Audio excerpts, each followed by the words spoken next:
Fala pessoal, muito bom dia, ou boa tarde, ou boa noite, a depender do horário que você esteja vendo este vídeo. Meu nome é Charles Prado Monteiro, sou sócio fundador da Elevate Capital e analista gestor responsável pela estratégia de investimentos da empresa.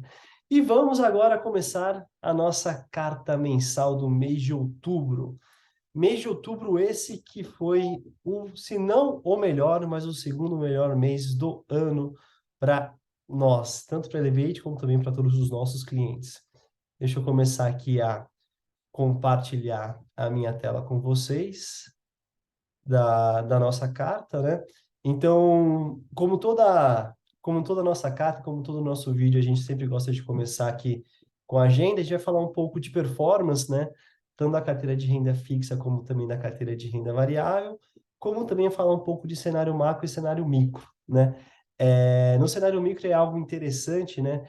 Esse mês de novembro, para nós, é um mês um pouco mais intenso, né? Que é o mês onde as empresas publicam os resultados trimestrais, né, financeiros das companhias.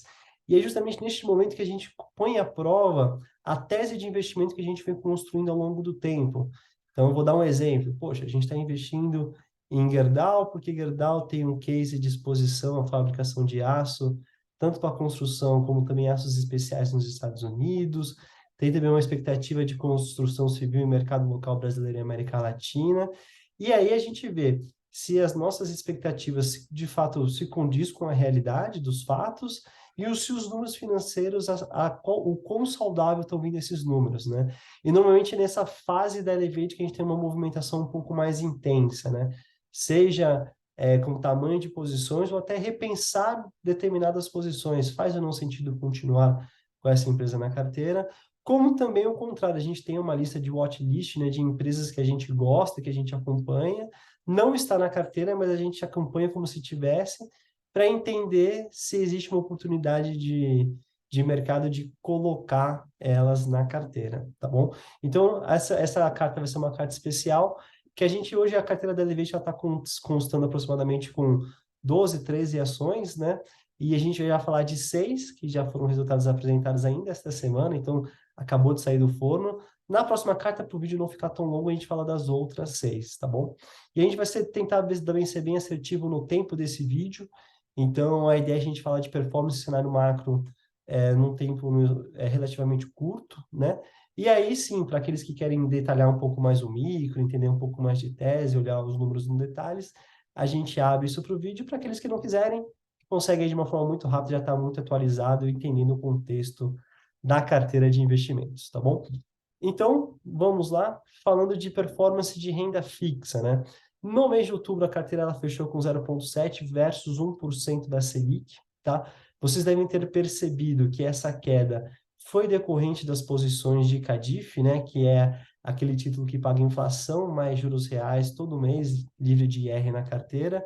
Como a gente tem um cenário temporário de deflação, de uma certa forma o valor da cota cai pelo mercado entender que isso no curto prazo não é tão atrativo, né? A gente, como vocês sabem, a gente nunca vai ter um horizonte de investimento de 2 ou 3 meses, né? A gente tem um horizonte de investimento muito maior. Então, a expectativa até depois do todo o processo eleitoral é que, de fato, a gente tenha talvez um cenário de inflação mais alta provável para os próximos anos, né? Então, a gente tem uma posição nesse ativo hoje, ele acaba sendo fundamental. E comprar esse ativo ao preço que está sendo negociado vai garantir uma rentabilidade para a gente, né? De inflação mais 6, inflação mais 7, que daqui a alguns meses ela vai ter um impacto maravilhoso na performance da nossa carteira. Então, na fase de renda fixa, a gente está aproveitando a excelente gordura que a gente tem de performance, né? Quando pega a nossa carteira e compara com a Selic, para comprar ativos que vão compor uma melhor rentabilidade, não esse mês ou no próximo, mas muito provavelmente para os próximos trimestres do ano que vem, tá bom? Em carteira em bolsa, a gente teve o segundo melhor mês, né, da carteira em bolsa da Elevate. A performance da carteira ela foi de 9,4%, né, versus aqui 5% do Ibovespa. O year to date, que é o ano da carteira de bolsa, ela está com algo próximo de 17% versus 10, 11% do Ibovespa. A gente está falando de uma carteira que rende 60% acima do índice de referência, né? Isso é, para nós, um motivo de muito orgulho. A gente sabe que Não é fácil conquistar esses números, mas a gente fica muito feliz de tanto a carteira da Elevate, de novo, né? A sua carteira de todos os nossos clientes estejam também com essa excelente performance. Se a gente pegar a performance desde o início, a Elevate já está mais do que o dobro, né? Algo próximo de 112% versus 52% do índice de referência, que é o Ibovespa, né? Bem, vamos falar agora de cenário macro, assim, né? Uma coisa que é importante, a gente vai falar um pouco de cenário macro mundo e depois de cenário macro Brasil. Esses são os dados do mês de outubro, tá, pessoal? Eu sei que aí nos últimos dias já saíram alguns números um pouco diferentes desse, a gente também pode comentar rapidamente, principalmente nos Estados Unidos. Mas se a gente pegar essa fotografia do mês de outubro, e também, de uma certa forma, grande parte dela se estende estruturalmente, principalmente para a Europa e China, né? Mas, basicamente, a gente tem os Estados Unidos, né, que tem um PIB que veio acima do esperado, né, uma alta de 2,6% no terceiro tri deste ano. Então, a gente ainda tem uma economia muito aquecida. A gente teve uma inflação publicada em setembro de 0,4%, que foi acima da expectativa, e isso faz com que, isso fez, na verdade, com que, de fato, o Fed aumentasse agora, no finalzinho de outubro, começo de novembro, né, a taxa de juros em mais 0,75%. Então, o que que é importante, assim, né? Você, na verdade, tem um cenário de inflação muito alta ainda nos Estados Unidos, um banco central muito preocupado com isso e imprimindo um ritmo de aumento de juros muito forte, buscando desaquecer a economia para reduzir a inflação. Só que a gente percebe que a economia americana ainda continua muito forte. Então, a gente provavelmente vai ter por muito mais tempo esse cenário não só de ciclos de alta de juros lá fora, mas como também uma possível estabilização pós encerramento do ciclo de alta. Tudo isso se reflete em um cenário mais de averso a risco Estados Unidos, principalmente em bolsa, e o risco que a gente sempre está discutindo aqui de uma lógica de desaceleração da economia, uma eventual recessão econômica global, tá bom? Quando a gente olha Europa, né, acho que o principal evento no mês de outubro foi a saída da Trans, né, a entrada do Sunak. Então, por conta do fracasso do plano econômico, e aí a gente já faz um gancho com o que aconteceu essa semana, né, com a entrevista do presidente Lula, quando a primeira-ministra na Inglaterra ela assumiu o cargo, ela assumiu muito com um discurso, né, mais progressista de aumento de gastos públicos para tentar salvar a economia. E aí isso gerou, na verdade, a queda dela como primeira-ministra, né, porque no mercado mais sério, digamos assim, a gente percebe que esse é um caminho que, no curtíssimo prazo, tem um benefício para a população, mas no médio e longo isso é horrível para a economia. Isso só piora o cenário de juros e inflação, né? Então, por isso que teve este evento mais traumático, né? Acho que, se não me engano, ela ficou menos de 2 meses no cargo, e ele agora, a Inglaterra, ela sentou para rediscutir toda essa estratégia econômica. A zona do euro continua batendo recorde de inflação e também o BCE aumentou os juros para controlar esse cenário. Mais um grande bloco econômico com medidas de desaceleração econômicas mais fortes, né? Quando a gente olha a China, né, a gente teve a conquista inédita do terceiro mandato do Xi Jinping, e isso fez com que as bolsas chinesas caíssem muito, né, nas últimas semanas. E isso tem porque o mercado ele tem uma leitura que o Xi Jinping ele tem uma lógica de mercado mais fechado, né? Diferente de presidentes anteriores na China que tinham uma visão muito mais global pró-mercado. Então, a economia chinesa também ela passa por um processo de desaceleração econômica, né? Muito causado pela política de Covid-0, né? Os famosos lockdowns que por lá continuam.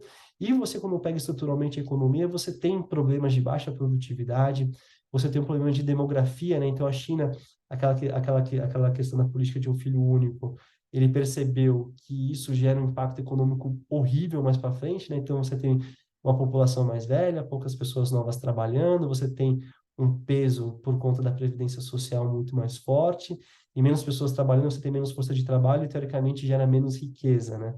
Então, eles perceberam isso, estão tentando mudar, mas culturalmente isso já está, de uma certa forma, enraizado, e também tem um problema de endividamento excessivo da população, né? Então, toda aquela crise da Evergrande, do mercado imobiliário chinês, passa justamente dentro desse contexto. Então, perceba que quando a gente olha o mundo sobre a perspectiva econômica, não tem como a gente ficar muito otimista ou muito animado, né? Só que mesmo assim a gente conseguiu ter uma performance de mais de 9% em Bolsa Brasil, né?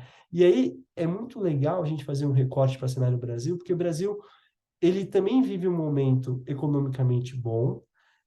A gente percebeu essa semana que, por uma questão política, pode envolver incertezas, e essas incertezas podem trazer volatilidade para a Bolsa, mas, ao mesmo tempo, no relativo, né, então, quando você compara para Brasil com outros países, ele está vivendo um momento muito bom, né?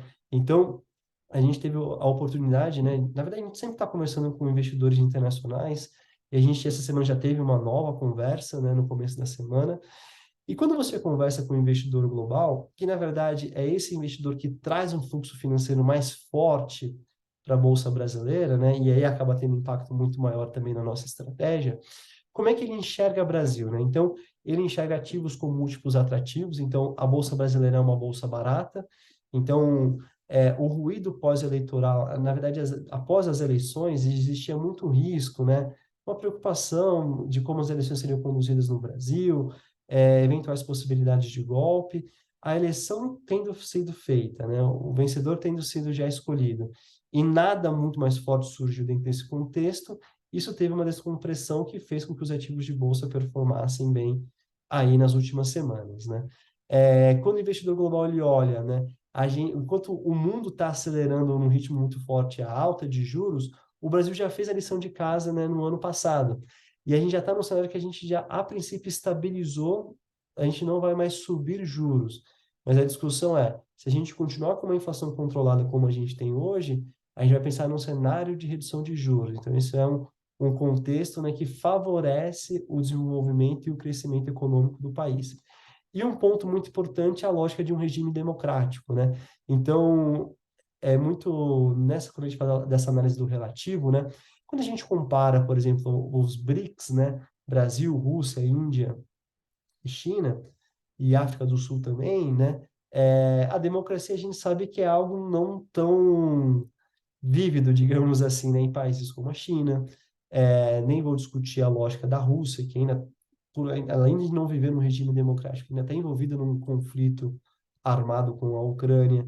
Você tem um problema da Índia, que ela tem também uma democracia um pouco mais nova, que tem ali alguns problemas, mas na Índia os múltiplos lá não estão descontados, a bolsa lá está cara, diferente da bolsa brasileira. Então, e a África do Sul também está vivendo um momento político e econômico muito turbulento. Quando a gente fala nisso, então o Brasil acaba sendo, na verdade, um grande porto seguro para esse capital local, né? Quando a gente fala de cenário macro Brasil, a gente sabe que os próximos 2 anos da economia, a gente vai colher muitos frutos do que já foi plantado pelo atual governo. Então, a gente tem uma série de críticas, né? Tanto para o presidente que já foi eleito, que acabou de ser eleito, como também para o presidente atual. Mas a gente entende que, sobre a perspectiva econômica, uma série de reformas e ações tomadas pelo governo favoreceu muito esse cenário positivo que a gente tem hoje de crescimento de PIB e inflação controlada, né? A gente entende que, até na economia, né, uma alteração de lei que você faz hoje, não necessariamente ela reflete no ganho econômico no próximo trimestre, né? Ela tem um ciclo de valorização. Então, nos próximos 2 anos, a gente tem, de uma certa forma, uma garantia que o Brasil vai continuar a ter um crescimento de PIB, né? E baseado em políticas economicamente, do ponto de vista, saudáveis. Depois disso, vai depender muito da agenda econômica do próximo governo, né? E aí, o momento que esse vídeo está sendo gravado, né? Foi justamente na semana, essa semaninha que teve, nesse finalzinho de semaninha, né? Que teve o discurso do Lula, que a Bolsa chegou a bater menos 5%, e agora na sexta-feira ela voltou a subir. É justamente esse discurso de um Estado maior, né? Então, o que que acontece quando a gente olha os ativos listados em bolsa, né? Então, quando você tem uma discussão de privatização versus estatização, isso começa a gerar um conflito, né? Principalmente no caso de Petrobras e Banco do Brasil. Quando a gente começa a ouvir uma discussão de aumento de gasto público, né, isso também gera um risco fiscal, né? E a gente sabe que o aumento de gastos não tem muito jeito, né? O dinheiro que o governo tem é exatamente como se fosse um orçamento familiar. Então, se você ganha 10 e você vai gastar 12, você precisa completar esses R$ 2.000, né? Como que você completa isso? Ou você se endivida, Então, você aumenta, né, o seu risco fiscal, ou você aumenta a receita, ou você aumenta imposto. Então, toda vez que você tem um cenário de política econômica desenhado para esse contexto, você acaba tendo como consequência, né, aumento da inflação e dos juros, né, isso acaba sendo natural. Isso pode, de uma certa forma, refletir num baixo crescimento econômico, como também numa desvalorização da nossa moeda perante o dólar, né? Que é engraçado que após, né, essa entrevista foi exatamente isso que a gente acabou vivenciando e vendo acontecendo na prática, né? É, dentro de todo esse contexto, né, como é que está desenhada a estratégia da Elevate, né? Então, todos os clientes que a gente tem hoje, investimentos em renda fixa, todos têm posição em juros e inflação, né? Então, se a gente pega um cenário, talvez, que a política econômica ela começa para ir para um lado não tão favorável, de um ponto de vista macro, né?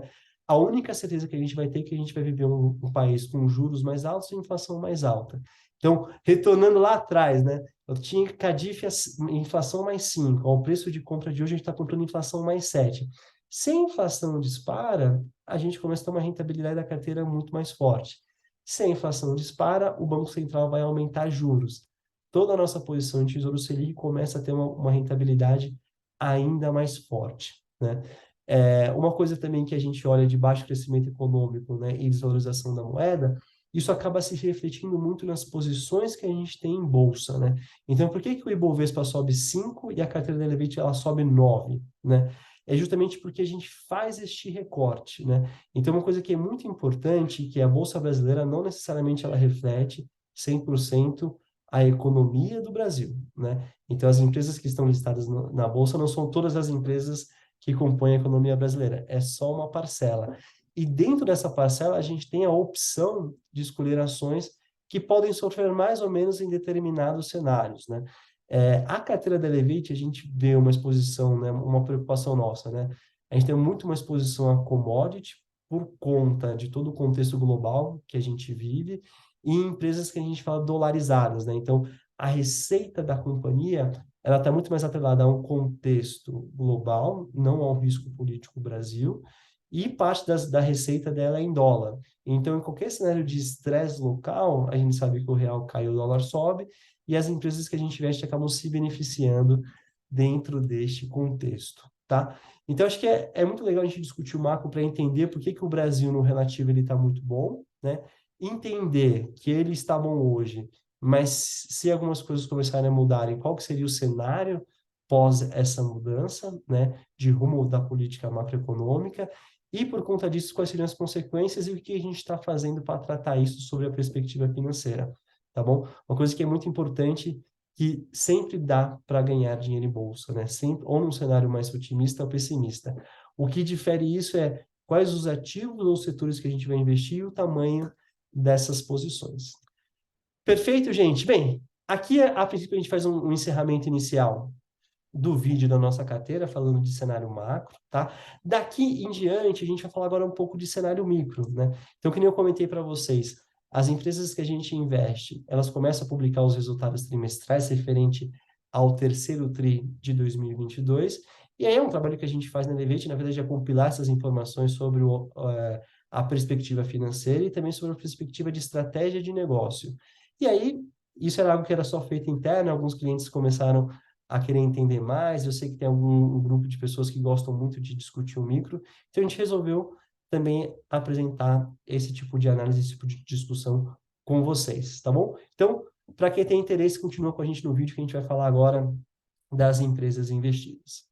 Aqui, a primeira empresa que a gente traz é a Klepper-Weber, né? É uma empresa, hoje, teoricamente, é a segunda, terceira maior posição da maioria das carteiras dos nossos clientes, né? É uma empresa situada no setor de agro. Basicamente, ela fabrica silos para armazenamento de grãos no Brasil, né? Então, quando a gente pega dados econômicos resumidos, né? Nos últimos 12 meses, a receita da companhia ela foi algo em torno de 1,7 bi, um aumento de 40%, muito bom.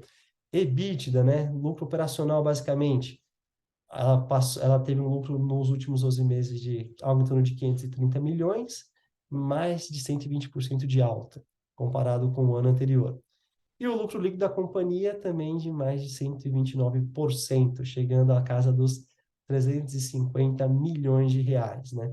Então, dentro do contexto, a gente percebe que a companhia ela teve um forte crescimento de receita e rentabilidade, aproveitando de maneira eficiente a posição de mercados da companhia, frente à conjuntura favorável do agronegócio e às oportunidades do mercado de pós-colheita, não só no Brasil, mas expandindo também para outros países na América Latina. Então, um contexto muito bom. De principais destaques que a gente traz, né? Melhor resultado de receita líquida histórica da companhia, né? Que foram esses 516 milhões de reais, e uma significativa evolução do ROIC, né? ROIC é a sigla para o Return on Investment Capital, né? Então, essa é uma métrica que a gente olha muito numa companhia, né? Comparar um pouco a lógica de lucro versus capital investido, comparar o ROIC da companhia com o custo de capital para entender se essa companhia ela gera valor no longo prazo para o acionista, né? Então, a gente tem um ROIC da companhia que nos últimos 12 meses ele estava em 56%, e hoje ele se encontra um patamar superior a 100%. Isso é algo extremamente raro de se ver, né? Então, aqui é um exemplo de uma empresa, né, que vive um momento excelente com todos os burburinhos locais, né, e vem entregando uma performance muito boa, né? Não só financeiramente, mas também se você olhar lá o valor investido na ação, vai ter uma surpresa boa. Pontos de atenção, né? Então, não existe nenhuma tese perfeita, né? Então, quais são os pontos de atenção que a gente olha para definir, né? O tamanho da posição de Kepler e qual que vai ser a participação dela na carteira nos próximos meses. Então, ela conseguir manter, na verdade, esse ritmo forte de expansão e crescimento, né? Num cenário talvez não tão favorável para o agro daqui em diante. Como também, aí vem um pouco que a gente falou de risco político, né? Parte da receita da companhia, ela está atrelada a um programa governamental, né? Então, existe, não sei se você conhece o Plano Safra, né? E dentro dele tem o PCA, que é um Programa de Construção e Ampliação de Armazéns, né? Então, o que acontece? O agricultor, ele pega recursos que fazem parte desse plano para construir o silo dentro da sua propriedade, né? E óbvio que tem uma linha de crédito do governo com juros mais baixos, né? Então, um ponto de atenção é, poxa, será que o próximo governo vai manter essa mesma política de programa governamental? Se ele vai manter, ele vai aumentar, ele vai diminuir, né? Qual que vai ser a perspectiva, né? Uma parte muito boa é que, na verdade, quem criou esse programa foi justamente o Lula, né? No período entre seu primeiro e seu segundo mandato. Então, é algo que a gente continua, a princípio, otimista, mas estamos olhando mais próximo para entender possíveis impactos que possam ocorrer, tá? Segunda empresa da nossa carteira é a Irani. A Irani, para quem não conhece, né, o código é o RANI3, ela fabrica basicamente embalagens de papel reciclável, tá?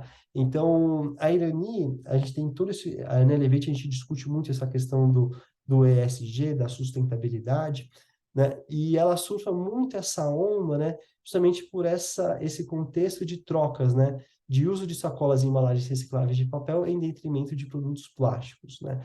Então, a companhia também, sob a perspectiva financeira, ela vem muito saudável, né? Uma coisa que é legal a gente perceber, né? A companhia, ela aumentou 5% em renda, a receita, né? Faturamento, só que ela aumentou 12% lucro operacional e 25% lucro líquido. Então, isso mostra que a eficiência, a melhora de eficiência operacional, onde um aumento de 5% de receita não necessariamente se traduz em um ganho de 5% de lucro líquido, na verdade, se traduz em um ganho maior. Isso tudo é aumento de produtividade, tá? Então, os principais destaques para a Irani é justamente essa boa gestão, né, que é exatamente a mesma coisa que acontece na Kepler, né, na Kepler. Ela tem o projeto, a plataforma Gaia, que é uma série de projetos, né, que visam a redução de custo de aumento de produtividade. Então, já teve uma parte de um projeto entregue no último mês, que já começou a ter uma melhora de produtividade da companhia, e nos próximos meses também terá uma fase mais importante de entrega, onde, teoricamente, essa produtividade ela tende a aumentar, e aí, isso como consequência, o lucro para a companhia também, tá? É uma coisa que é muito importante, né? Num cenário, né, de juros mais altos, vocês percebem que a gente prima por empresas pouco endividadas ou eventualmente sem dívida, né? A Kepler, por exemplo, é uma empresa de capital de endividamento líquido negativo, né? Na verdade, ela não tem dívida, ela tem dinheiro sobrando em caixa, né?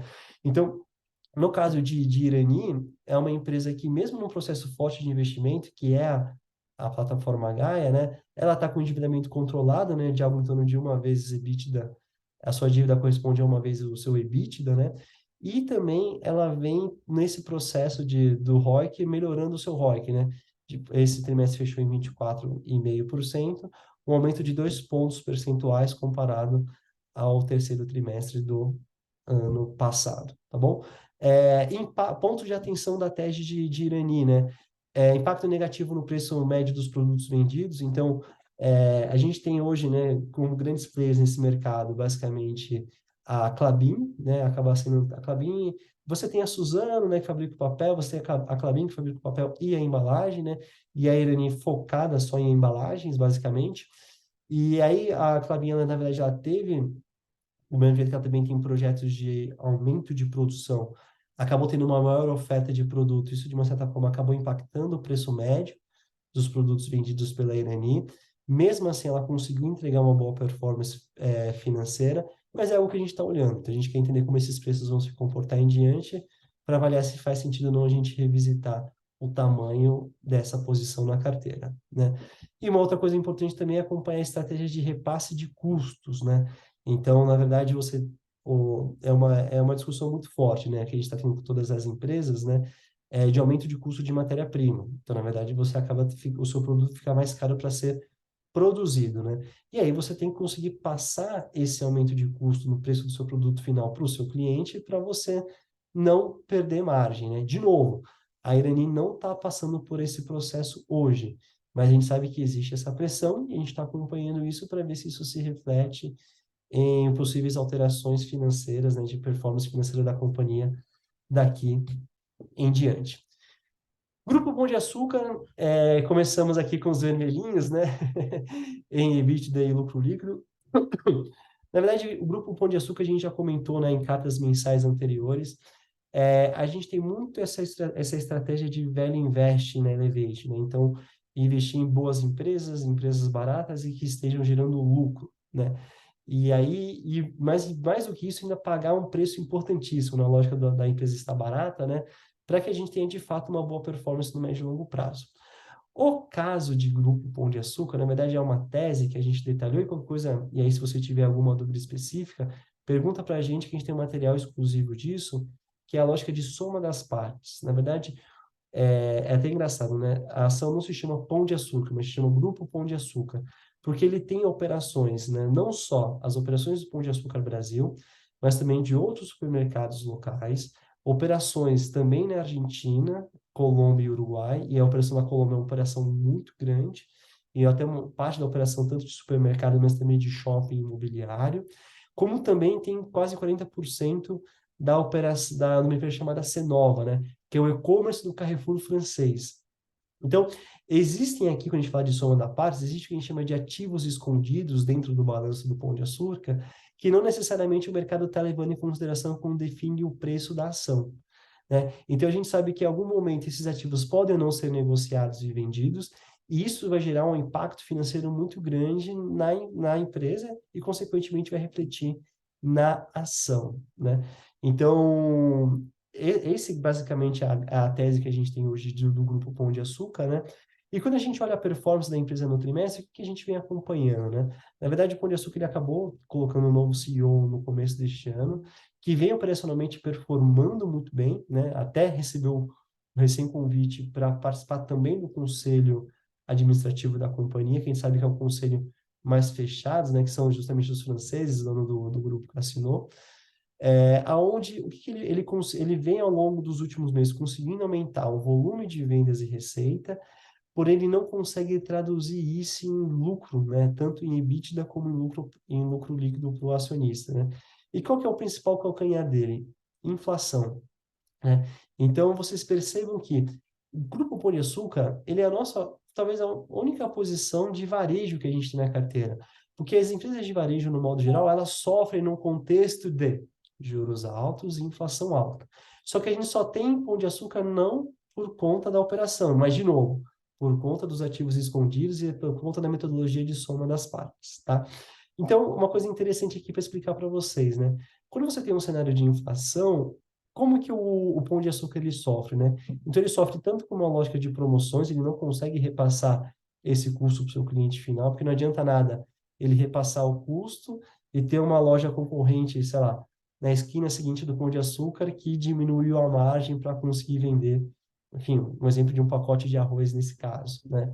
E também ele vem sofrendo com maiores custos, né? Tanto como transporte como embalagem, vamos lembrar lá, de Irani também na carteira nesse sentido, né? Então ele tem uma pressão forte de custos e ele não consegue repassar isso para o seu cliente. Então por isso que ele consegue aumentar o volume de venda, mas não necessariamente ele consegue melhorar o seu lucro operacional, né?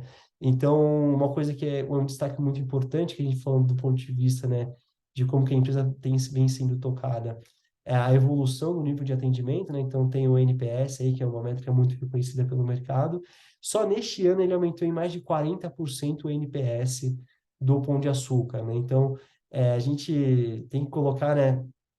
Tem que gastar sola de sapato. Então a gente não frequenta muito Pão de Açúcar, mas a gente começou a conhecer o supermercado antes da gente investir, depois que a gente investiu, antes da troca do presidente.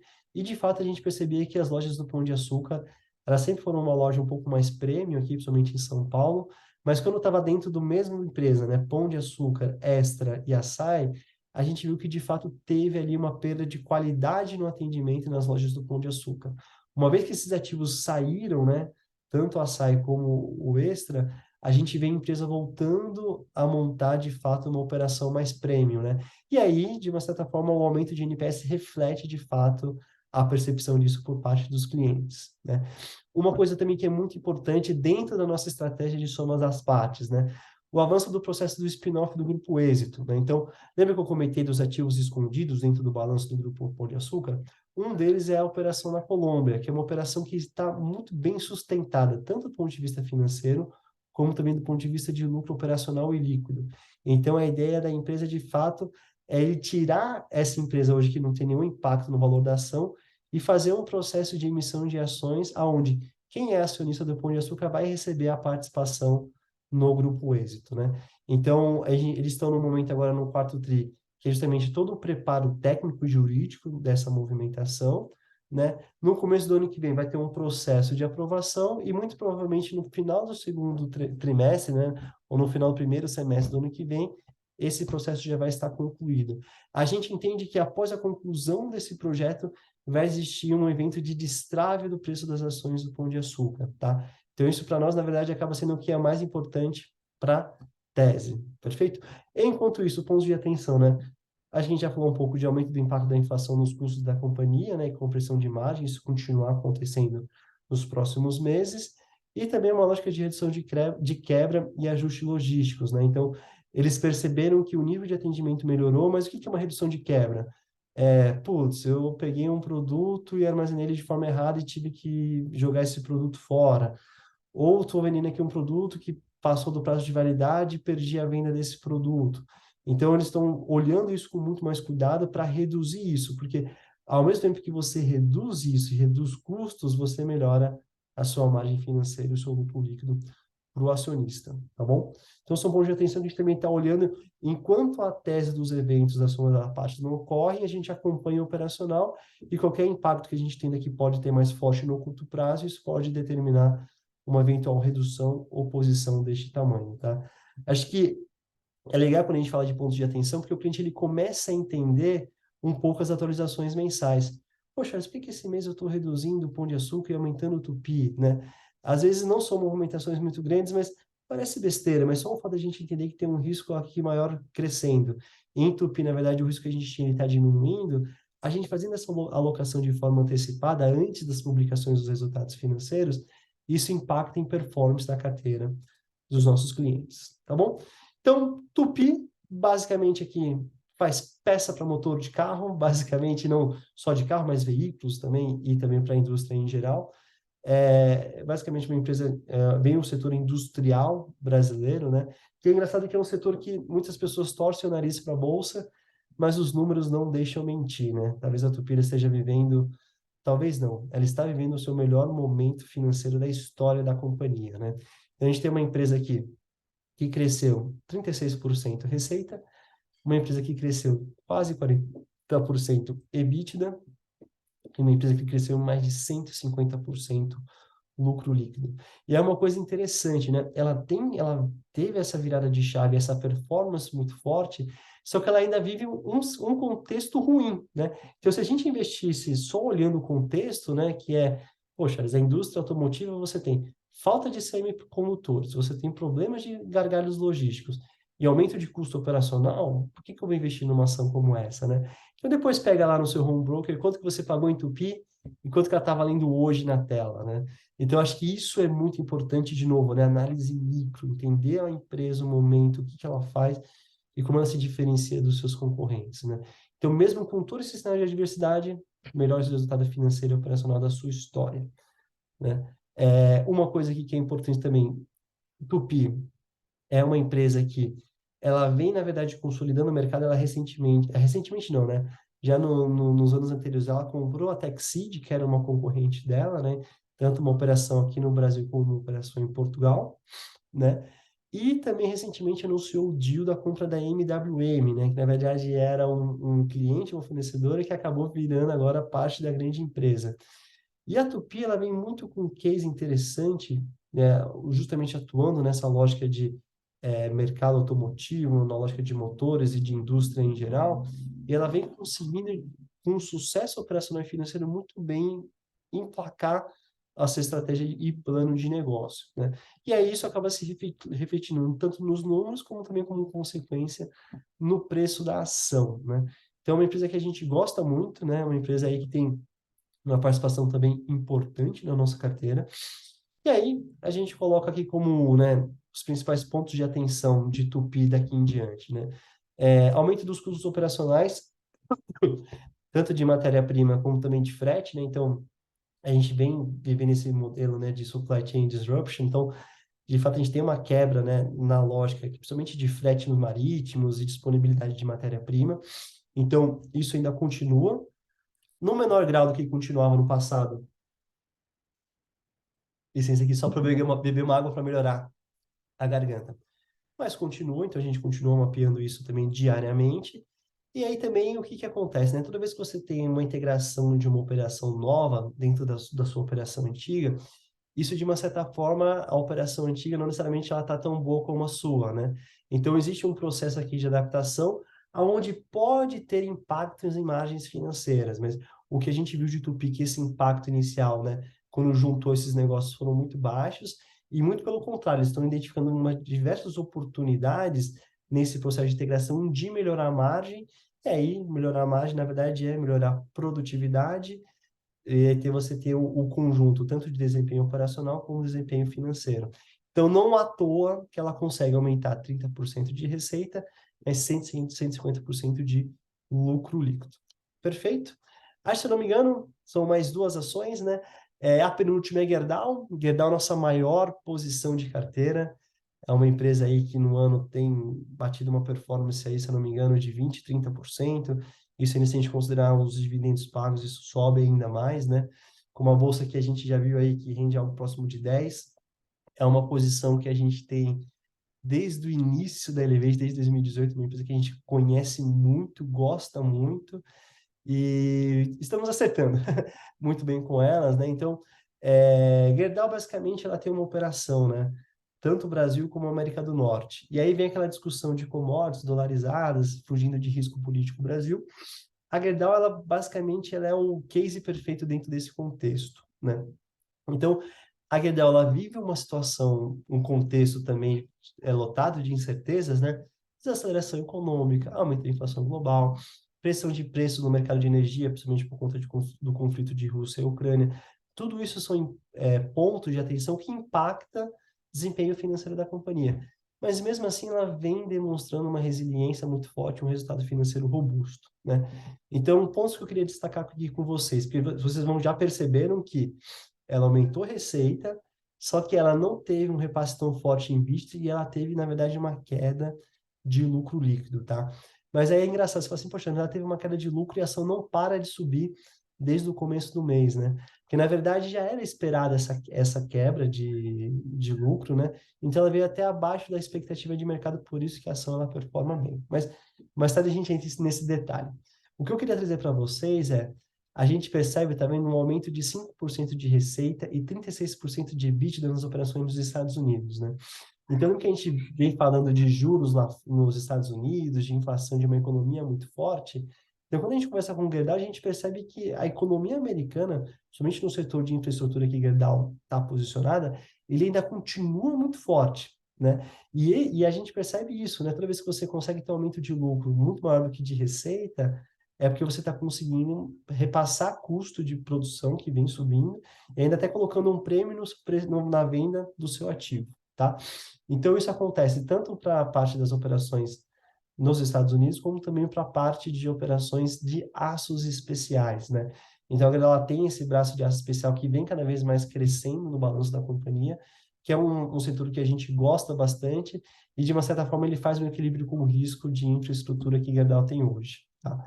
Então, nos últimos 12 meses, né, foi retornado ao acionista mais de 7 bilhões de reais em forma de dividendo, como também através de recompra de ações. Então, isso mostra a excelente capacidade de geração de caixa que a companhia ela tem, ela teve, né, nos últimos 12 meses, na nossa visão vai continuar tendo, e aí isso se reflete de novo, né, numa segurança muito forte para nós que a gente consegue, na verdade, ganhar muito dinheiro em Gerdau, não só com os dividendos, mas também com a valorização das ações, tá?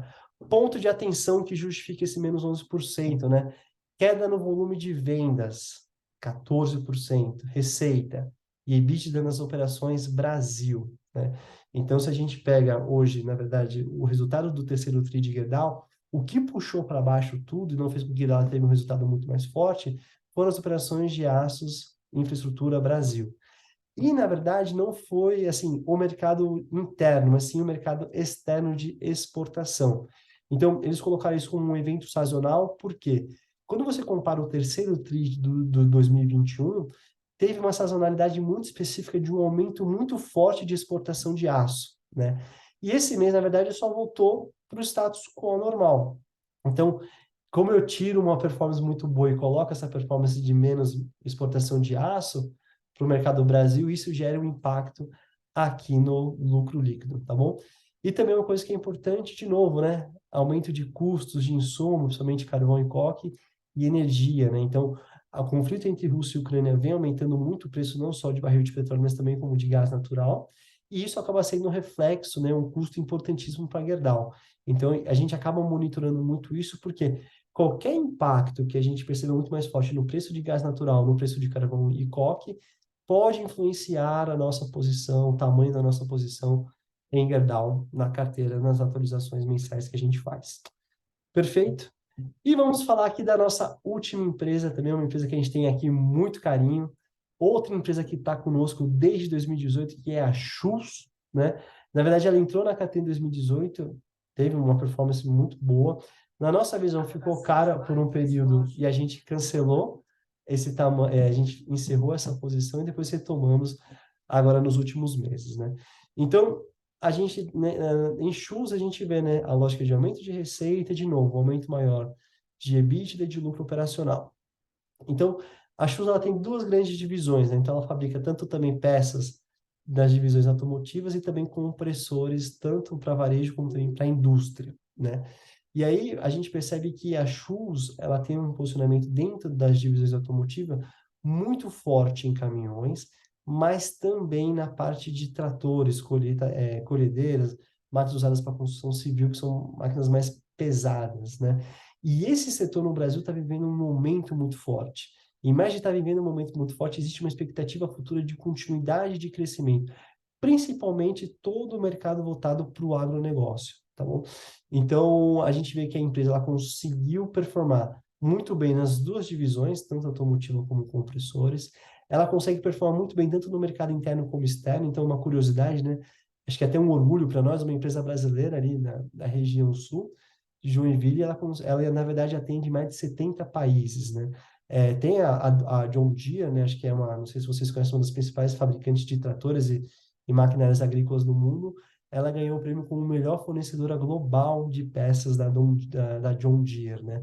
Então, enfim, parece que a gente trabalha na empresa, né? Mas a gente acaba tendo um orgulho aqui, um carinho muito forte de fato está alocado numa empresa de uma empresa quality, né, nesse sentido.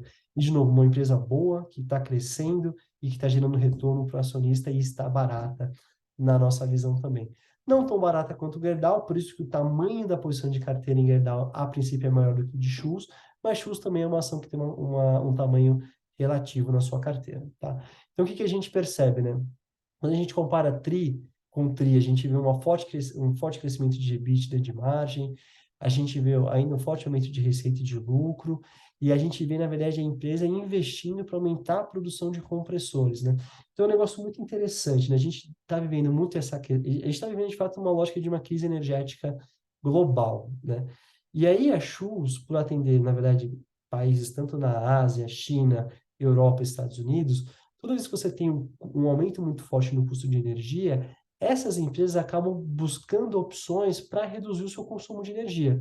Então, se você tinha um compressor, uma bomba, uma máquina, que tinha sei lá, um exemplo, consumia, sei lá, 100 quilowatts, e aí você tem um compressor da Schultz muito mais eficiente, que ao invés de consumir 100, ele consome 50, se o preço da energia sobe muito, para a empresa ela começa a fazer conta para entender, poxa, aquele compressor da Schultz que era caro, ele deixa de ser tão caro porque o ganho de eficiência que ele vai me trazer, a redução de custo da tarifa da minha energia aqui na minha fábrica, faz sentido eu fazer esse investimento. Então, eles estão percebendo isso, estão aumentando o investimento e estão aumentando também muito forte o volume de vendas desse setor, tá? Então, a gente tem aqui como os pontos de atenção, né? A questão da continuidade dessa qualidade de demanda, principalmente na divisão automotiva, né? Então, numa visão automotiva mais macro, assim, né? A gente vê ainda, existe aqui ainda uma capacidade reprimida de veículos leves que devem melhorar a partir da lógica dos gargalos de supply chain, da lógica da falta de semicondutores, isso tende a normalizar. Então, é uma indústria que, teoricamente, ela continua tendo uma demanda um pouco mais forte. Na demanda de veículos pesados de automóveis, desculpa, de caminhões, né? A gente teve a questão do Procon que acelerou muito essa indústria este ano, mas talvez para o ano que vem vai ter uma desaceleração. Mas a gente está vendo muito uma entrada de peças para caminhões e peças para, que nem a gente falou, para colheitadeira, para tratores, enfim, máquinas de construção civil, que acaba ficando muito mais forte nesse sentido, tá? Então, isso é uma coisa que a gente está olhando muito, se a gente vê que tem um desbalanceamento de novo, pode ter um eventual ajuste de posição na carteira. E outro ponto que é importante é o aumento de custo das matérias-primas, né? Então, a Schultz hoje ela importa muito produto, tanto de Estados Unidos e principalmente de Europa, e também ela tem, por ela atender esses mais de 70 países, o aumento do custo do frete acaba refletindo no preço do produto final para o cliente da Schultz. Então, isso pode ser um fator que pode impactar volume de venda e, naturalmente, volume de receita da companhia. Perfeito, gente. Bem, acho que de carta mensal era basicamente isso que a gente queria trazer para vocês.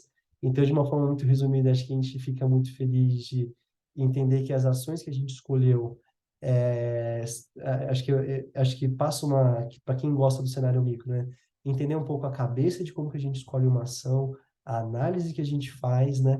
E aí é muito bacana que vocês percebem que a boa performance da carteira da Elevate, tanto no ano como no mês de outubro, não acaba sendo um evento sorte. Infelizmente, não existe sorte nesse mercado, assim, né? Existe muito esse trabalho por trás. E aí aqui, para nós é um prazer dividir um pouco esses insights, a forma como a gente analisa tudo isso, para que vocês cada vez mais tenham muito mais consciência do mercado, né? Então, às vezes, tem muitos clientes que me ligam, poxa, Charles, eu estou preocupado com o Brasil, com o mundo, com bolsa. É muito importante que a gente, nesse cenário, assim, cara, a bolsa é o mundo, né? Então, a gente tinha uma preocupação com as eleições e, por conta disso, a gente não teve nenhum investimento em Banco do Brasil e Petrobras, né? Então, quem fez investimento nessas ações, esses caras perderam, acho que Petrobras, se não me engano, cai mais de 30%, né? Então, perceba que é muito importante você ter uma boa estratégia. Independente de um cenário bom ou ruim, você consegue performar bem em bolsa, né? E é isso que a Elevate, já nos últimos 4 anos, de forma muito consistente, ela consegue entregar, né? A gente pegou Dilma, Temer, Bolsonaro, estamos pegando Lula agora e continuamos imprimindo uma performance positiva, né? No primeiro ponto, uma performance, né, não de dois, mas de três dígitos, né, os 111%, e aí batendo muito mais com folga a média de mercado que é o Ibovespa. Perfeito, pessoal? Bem, a gente fica por aqui. Desejo para vocês aí um excelente dia, uma excelente semana para você e para toda a sua família. E a gente se vê no começo do mês de novembro, tá bom? Qualquer dúvida sobre o vídeo, sobre o conteúdo, me procurem, coloquem aqui no YouTube, me mandem WhatsApp, me liguem, enfim. A Elevate sempre vai estar de portas abertas para conversar com todos os seus clientes. Um grande abraço e até mais.